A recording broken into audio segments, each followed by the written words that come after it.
Hey everyone, welcome back for another deep dive. Glad to be back.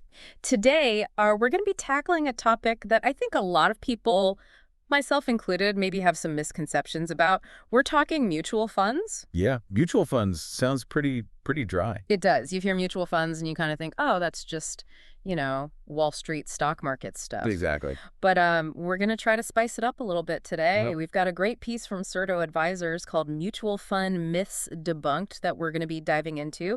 And basically, the big question is, are mutual funds really just all about the stock market? it's a great question, and the short answer, spoiler alert, is no.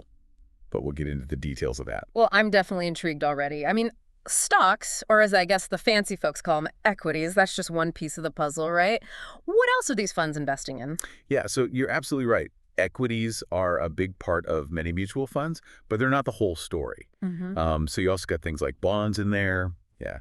And basically, bonds are loans that you make to companies or governments. Okay. And you can have corporate bonds or government bonds. And those generally add a layer of stability to a portfolio. Gotcha.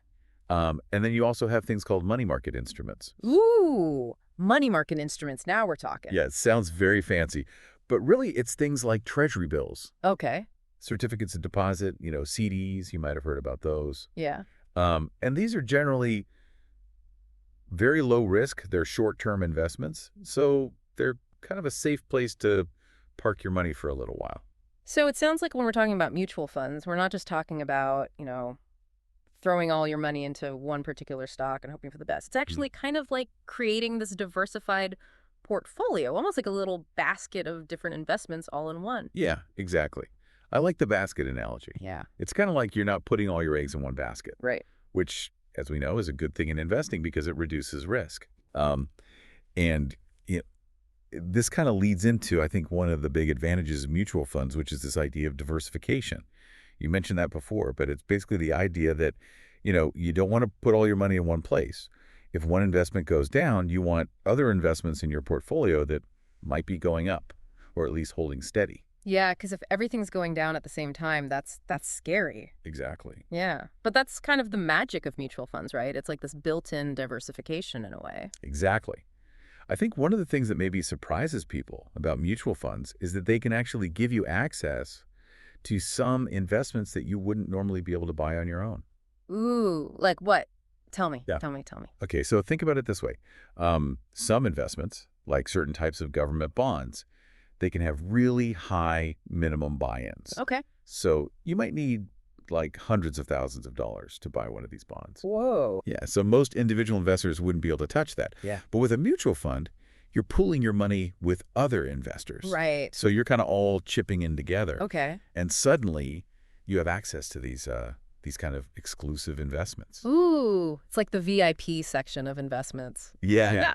I like that analogy. Yeah. So, it's like you're getting access to these sort of high roller investments that you wouldn't normally be able to get into.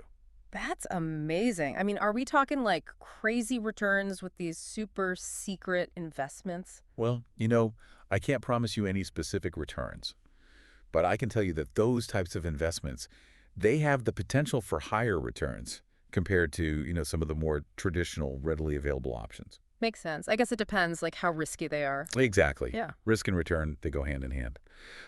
So, it's really important to think about your own individual risk tolerance, your investment goals, and of course, your time horizon. Yeah, because everyone's got a different comfort level with risk, right? Like some people, they're okay with seeing their investments go up and down a lot. And then, other folks are like, whoa, whoa, whoa, slow down. I need something a little more stable. Exactly.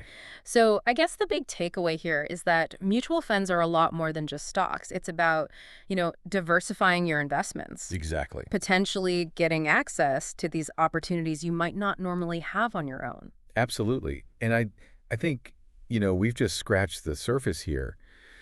There are so many different types of mutual funds out there. Oh, yeah. You have target date funds, which automatically adjust your asset mix as you get closer to retirement. Oh, that's cool. You have industry-specific funds that focus on a particular sector. So really, there's a mutual fund out there for almost any investment goal you can think of. So, knowing this, listeners, how might you think differently about building your investment portfolio?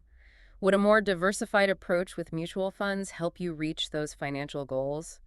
Keep exploring this, folks, because the more you learn, the more empowered you become to make smart financial decisions. Absolutely. And there are lots of great resources out there, so keep learning. Well, that's all the time we have for today's deep dive, but we'll be back soon with another fascinating topic. See you next time.